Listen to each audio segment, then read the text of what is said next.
ও আমাকে বি করবি নাই বিচার চাই, না হলে আমি আত্মহত্যা করব।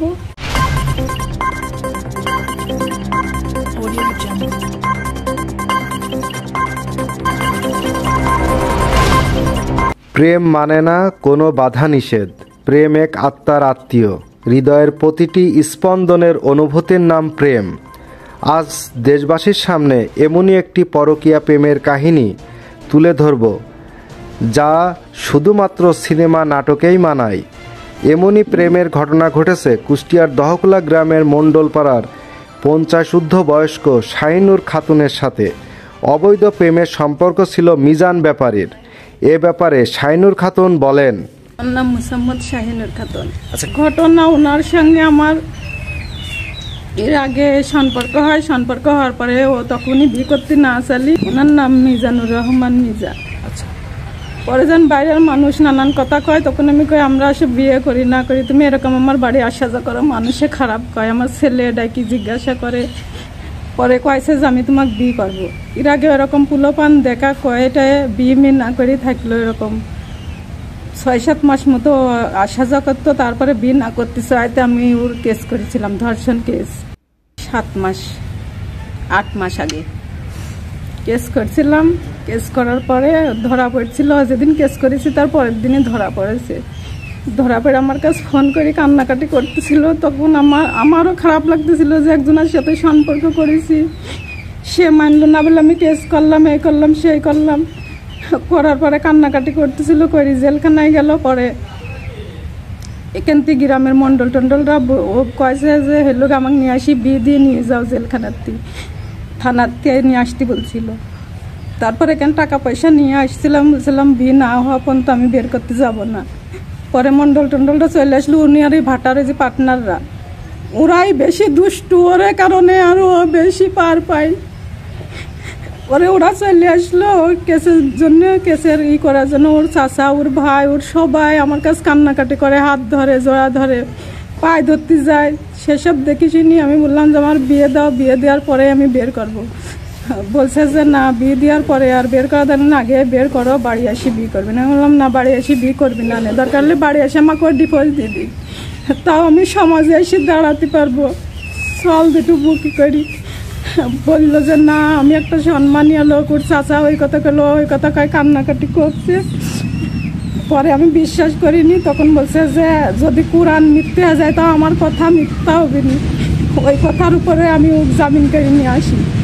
জামিন করে নিয়ে আসি, কোর্টে উঠতে জামিন করতে যায়। তখন জজ সাহেব আমার জিজ্ঞাসা করে, উকিল আগে আমাকে বলছে যে ভাবি আপনি তো, আমি বলছি ভাই আমার তো বিয়ে হয়নি, আমি কোর্টে যাই কি কব। বলছে যে কোর্টে যাতে একটা কিছু করা লাগবে। বলছি কোর্টে ওইটা আমি বলবো যে ও যাই আমাকে বিয়ে করবি। বলছে যে না, এই কথা বললে জামিন দিবি না, ভাই খুব অসুস্থই ছিল ভিতরে তখন। তাই দেখি তো আমি বললাম তাহলে আমি কি বলবো। বলছে বিয়ে তো আপনার হবে, আজ হলেও হবে, কাল হলেও হবে, আপনি কোর্টে ওইটি বলেন যে 5 লাখ টাকার বিনিময়ে আমি ওর জামিন করে নিয়ে যাচ্ছি, কোর্টে বিয়ের কথা বলার দরকার নেই। তাই বলে ওই কথার উপরে আমি ওর চাচার কথা, ওর কথা, ওর একটা পার্টনার আছে মসির ব্যবসা করে, ও মসির ব্যবসা করে, এই 2টা লোকের পর নির্ভর করে। আর আমাকে যখন আল্লাহর কোরআনের কথা কয়েছে, তখন আর আমি দুনিয়ায় কোনো কিছুই মানিনি, ওইটি মানি। টাকা নিয়ে আমি কয়েছি তোমার হারাম টাকা আমি নেব না, যদি তোমার বিয়ে করি 1 টাকা দাও তাও নেবো, যদি না দাও নাই, কিন্তু আমাকে বিয়ে করো, তুমি আমাকে বিয়ে করে আমার জানটা বিক্রি দাও, আমার ছেলে দুটো বুক করে আমি থাকি। আমার ছেলেও যা কয়েছে যে কাকু তুমি আর আম্মুক বিয়ে করো, আর আম্মুক খাতেও দেওয়া লাগবে না, পত্র দেওয়া লাগবে না, কিছু দেওয়া লাগবে না। আমার আম্মু জীবনে খুব অসহায়, আমার বাপটা মরে গেছে 13 বছর, তুমি খালি ওই স্বীকৃতিটুকু আমার আম্মুক দাও, আর আমরা কিছু চাইনি। আমরা যে 3টি লোক, এই ফ্যামিলি 3টি লোকের একই প্রশ্ন ছিল, ওই প্রশ্নটাই নিজে আমার এমন অসহায় করে পথে নামা দিয়েছে। আমি কইছি তুমি আমার টাকা পয়সা কিছু দিও না, কিন্তু আমার পথে নামায়ও না। আমার 2টা ছেলে, একটার বয়স 25 বছর, একটার বয়স 14 বছর। আমার প্রায় 14-15 মাস সম্পর্কটা হয়েছে। ওই যে ওই জায়গায় ভাটা রেখে আসে যায়, আমি বাইরে টাইরে সেরকম একটা যাইনি। ওই যে আমার ছোট একটা নাতিন, ওই যে নাতিন, ওই নাতিনটার সূত্র ধরেও আমার বাড়ি আসে। তারপরে ওই 2 দিন আমার বাড়ি আসার পরে ওই রিজাউল, ওর পার্টনার, উনি আমার চাচা হয় সম্পর্কে, গ্রামের মানুষ। চাচা হয় আমার ছেলের সাথে, আমার বেটার বউয়ের সাথে খালি আর কি করে যে আমারে দাওয়াত করে খাতি দাও, দাওয়াত করে খাতে। ওরা যে মনে এত কিছু আছে আমরা তো তা জানিনি। পরে রিজাউল কাকাক সবে বেড়াতে, গত সবে বেড়াতে দাওয়াত দিই।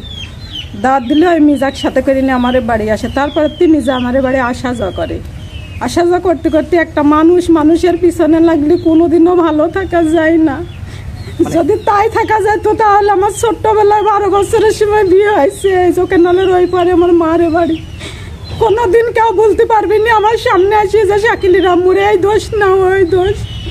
এখন মিজার কথার উপরে, এখন মিজা অর্থ সম্পদ টাকা পয়সা আলা মানুষ, সে যা বলবি তার কথাটাই শুনবি। আমি অসহায়, আমার কথা আর কোনো সমাজই মানবি না। তো এখন কি করতে পারি বলেন? আমি মিজা বেরোইছি, আমি হাতে ধরি পায়ে ধরি সব সময় ও কই। আমি গতকালকে রাত্রেও আমি কইছি ওর বাসায় যাই যে তোমার কাছে আমি কিছু চাইনি, তুমি আমাকে জানটা ভিক্ষি দাও, তুমি আমাকে কেন, আমি তোমার বাপের বাড়ি আইসি, আমাকে বি করো করে ডিভোর্স দাও। আমি কাগজটা নিয়ে বাড়ি চলে যাই। ছেলে আমাকে বাড়িতে বের করে দিছে, ও আমার পিছুই তো লাগেছে। ওরে কথা আর কি বলবো, অত কথা আর আমার এখন বলতে মনে চায় না। অত কথা বলতে গেলে আমার জীবন আর বাঁচবি না, বুঝেছেন? ওরা যা আমার পিছনে, আমার এই দেশ সমাজ আমাকে করছে, আমি এই কথাটা বলতে গেলে আমার দুটো ছেলে একদম দুনিয়ার মাওড়ায় যাবে। এমনকি আমার বংশ নিপাতে যায় আছে, আরো মিজার সাথে আরো লোকজন আছে।